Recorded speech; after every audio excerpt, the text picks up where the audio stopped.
As we're approaching the end of the analyst month, I want to go over the small little details before we truly end it. Now, right here, a small little detail is the further targets. So we have had the context target. We understand what the context target is, but now we need to understand what is actually the highest probability target. And it's important because when we are in a trade, we don't want to hold that trade for very long and it already runs and then it comes back all the way towards break even because we are holding that trade for too long. We want to get out at the perfect moment in time as well. Now, in the further targets, let's go over the first slide. We want to go back to the basis. And the basis right here is the foundation levels again, but I want to start back at number 1 at the bias, because what did we actually do and what did we do in one of the most, the earliest videos? We mentioned mark out every single PD array on your chart. And when you do that, those further targets will also make a lot more sense. And I'll show you in a little bit what that exactly looks like. Now, if we mark out all those PD arrays on our chart, we can also figure out the context, right? Because we're always in between either a premium array and a discount array. So when we figure out that context and we move from a premium array lower, for example, towards the first discount array, which is then the context target, and below that, we have the further targets that we have already marked out. So looking at this as well, if we are in a trade ID or if we are getting towards a trade ID, context here is very important. And the following two things, it's very important to understand. We want to be in the trade before we reach the context target. If we want to target further, we can, but it is lower probability. So what does this exactly look like in a chart?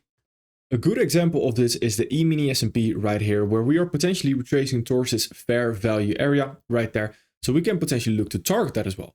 We have this previous day high, which acts as a premium array, which we can potentially continue lower from. Now on the 1 hour, we see that we have a 1 hour sharp turn, actually 1 hour fair value gap lower right there, which we can also potentially continue lower from after sweeping that previous day high. So right here, in this leg higher right there, we have all sorts of, again, resistance, what we also went over. We have all sorts of PD arrays. So if we mark out every single one of them, we have this one, that order block right there. We already came into the fair value gap right there, so I'm not going to count that. We have this order block right there as well. And after that, we just have the swing lows sitting right there. So that is when the low resistance or the no resistance liquidity run starts right there. Now, if we want to look at the context here, we start off with this 1 hour fair value gap right there, which we can continue lower from. Now, if we want to continue lower from that 1 hour fair value gap, the first target will be this previous candle low sitting right there. So that is the context target actually sitting right there. So let's remove this one and this one right there. That context target is the highest probability target, as in we will most likely reach that target. But after that, reaching the other targets, yes, in hindsight, this is very clear, but that's not the highest probability. Because the further a target, the lower probability it actually is. And I'll explain in a little bit as well why that exactly is. So right here, if we now want to get involved in a trade, then we have context areas. The same right here. We have this 1 hour value gap towards this swing low right there. These are the context areas right here. This is a context area, that gray box. And this right here is also a context area right there, this gray box. So on the lower time frame, 5 minutes on the 1 minute, that's something we'll go over later on as well in the execution month. That is right now where we are looking to get involved.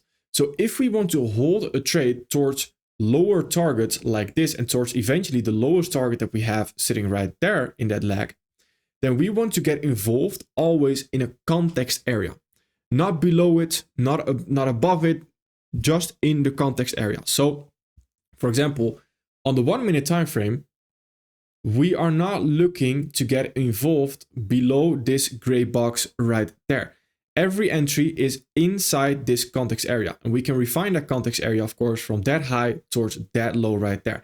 After we reach the low, that context is taken, so we need new context. The new context happens after, and that is where we have the new gray box. Let's see, we have that new 1 hour value gap right there, and that is where we can again continue lower from. So from that high towards that low, that's exactly where we look to get involved. Once we take the context target, we are not looking to get involved again unless we have new context again. That's very important to understand because we're always trying to, again, a little reminder, we're always trying to get involved in context. So for that trade ID, once we are in a trade and we entered inside the context area, which is important, we have first target, the context target. After, we can potentially target further, but that is lower probability. How we can fully do that, how we can target further as well, how we do that with risk management, etc. All things we are not going to go over just yet, but we will go over in the execution month. Now, right here, moving on, we see the probabilities. And the probabilities right here is also something we already mentioned, but I want to go over multiple examples as well. The context right here, the context high/low is the highest probability. After that, we have the first resistance area. So first area of resistance, same time frame, unmitigated PD array, that is mid probability because that target is a little bit further. But if we have no resistance anymore after that, that can still be targeted. Again, remember what that resistance is. It's the same time frame and it's unmitigated PD array. So it's not something we have traded into before. If a fair value gap has already been traded into once, then the fair value gap is not valid anymore, but the PD or the swing high, swing low, or the previous candle high, previous candle low inside that fair value gap is the valid PD array, not the fair value gap anymore. After that, it's every PD array. Every PD array after the first resistance area is again the lowest probability. So let's go over a few examples. So when we were looking at E-mini S&P, we mentioned those PD arrays right there. This is resistance. This order block right there is also resistance. Where does the no resistance happen? Once we take out those lows, we run those lows. So here we see some kind of resistance because we're still, again, potentially sweeping that low with that wick at the bottom. And after that, the no resistance happens because that is where we have the big run as well. And we only have swing lows left after that.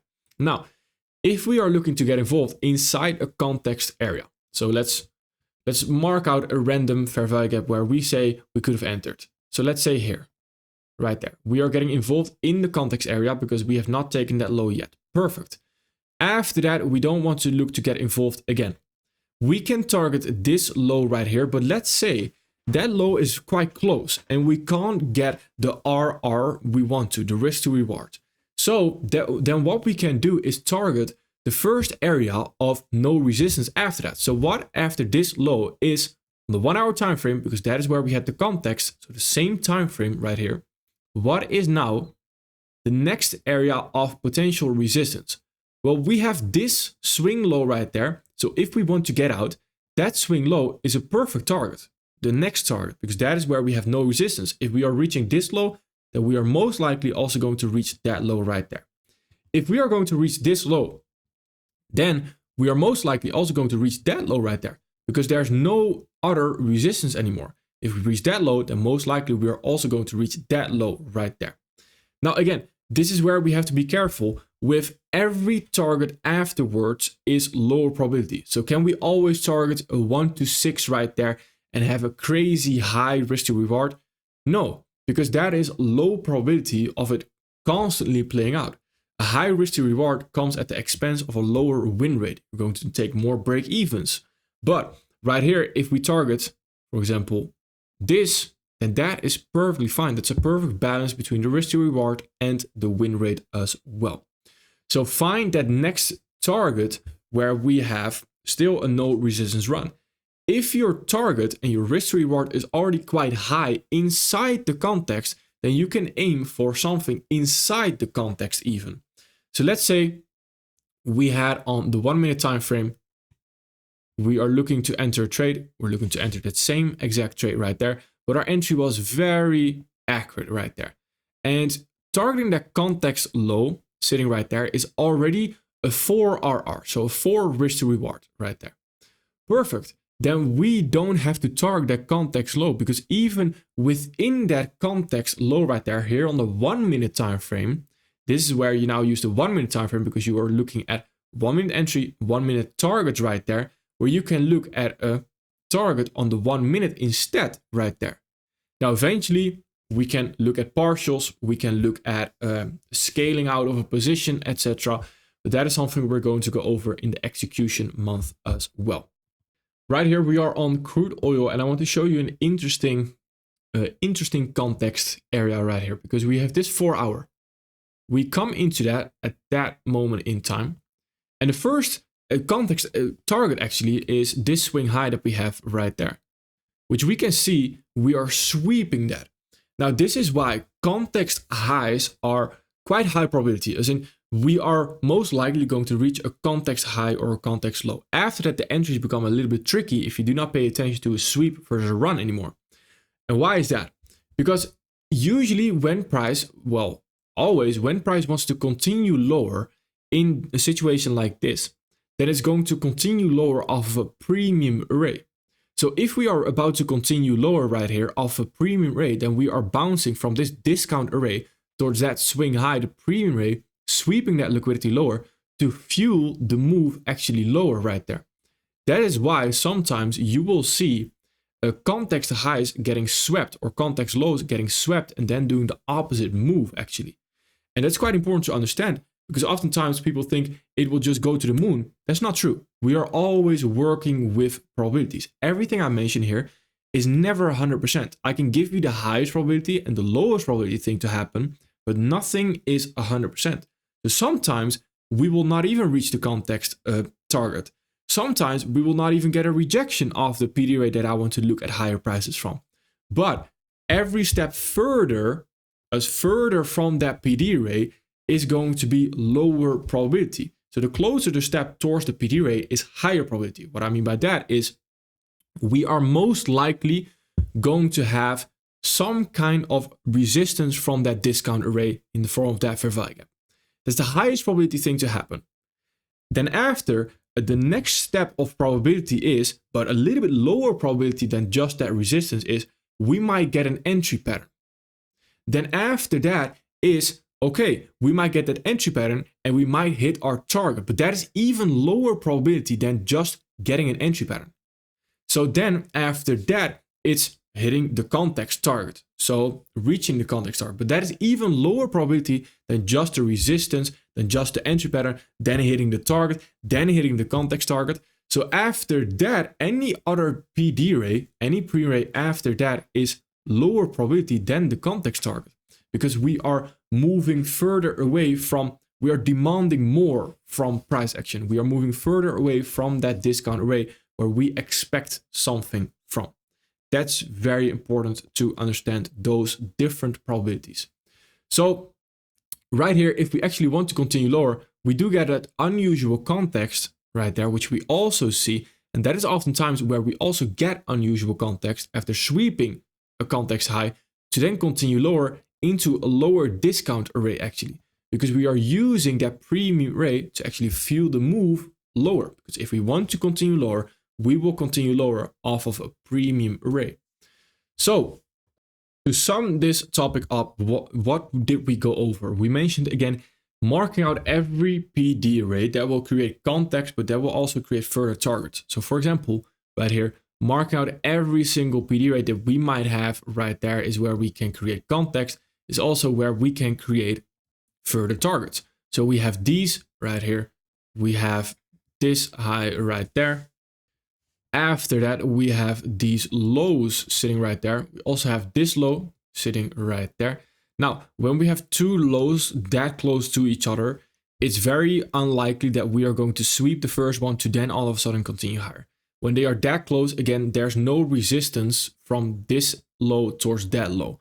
So most likely the lowest low is going to get swept. Now, the reason that's quite important for me is because that saves me a line on my chart. So my chart becomes a little more easier to the eye.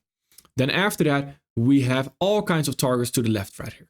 So the important thing to understand is, again, that this is ideally on the same time frame or a time frame above it target and unmitigated. So we have not traded back into them before, where again, fair value gaps that have already been traded back into is not something that we want to use as target. For example, here, this fair value gap is already traded back into that first time with that swing high right now.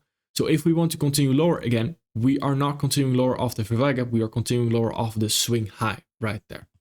So if we now get involved and we want to get involved in the context target, we are continuing lower off of that premium rate, and this is the first context target right there. So if you go into the lower time frame, then let's say our entry on the lower time frame was something like this, and we cover those highs. We'll get into those executions later on. Then we target the first context low right there. That's already a 5 RR, 5 risk to reward ratio. That's already quite high. So we can even get out earlier if we want to, or we can get to the partial stage where we scale out of the position. Every target after right here is what we expect to act as resistance right there. The first thing we want to see is, are we actually running this context low or are we sweeping it? Because of course that context low, if we want to continue higher, then this context low might be used as liquidity, as discount rate to continue higher off of that instead. So we always need to keep an open mind. We need to keep and we need to take into account that we might not be bullish. We might not be targeting all these lows right there. This is very unique for this to happen. This is very unlikely. There might be a day in a month or a couple of days, maybe 3 days in a month where this will happen, where you can get into a 5-minute trade and you can hold that trade for very, very, very long right there. But that is not something that's going to happen on a daily basis. So that is why the context target that is going to be reached, that is something that might happen on a daily basis. So understand those different probabilities as well. Very important.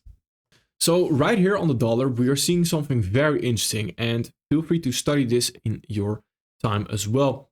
We are coming off of this daily fair value gap right there, which is also the fair value area. We mentioned that actually in the previous video, which we can continue higher off of. Context target is sitting right there on the daily time frame as well. On the 4-hour time frame right here, we see that we are coming off of this 4-hour fair value gap right there, which also has a context on its own, right? It's daily context, and in that we have 4-hour context. This fair value gap is what I meant with, we already traded back into that, so we don't need to take that into account as resistance. It's already mitigated. We want to see we want to look at the unmitigated PDRAs. Now looking at this context area, target this context high right there, we can see these are early signs of a sweep, where this premium rate could actually be used if we do want to continue lower instead, or we want to consolidate. So we have to be careful that we might not reach that daily context high right there based on the 4-hour context right there. So if we now want to continue higher, then the next target is this daily context high. After that is the same thought process, which oftentimes what you will see, and what you will see with a tricky third candle, what I mean with the tricky third candle again, is based on that fair value gaps video. We are trading a weekly third candle right there. And when we trade a weekly third candle or any third candle, oftentimes on the time frame below it, we will finish the context, but we will sweep the context high or low to then trade back into the fair value gap. So what does that look like?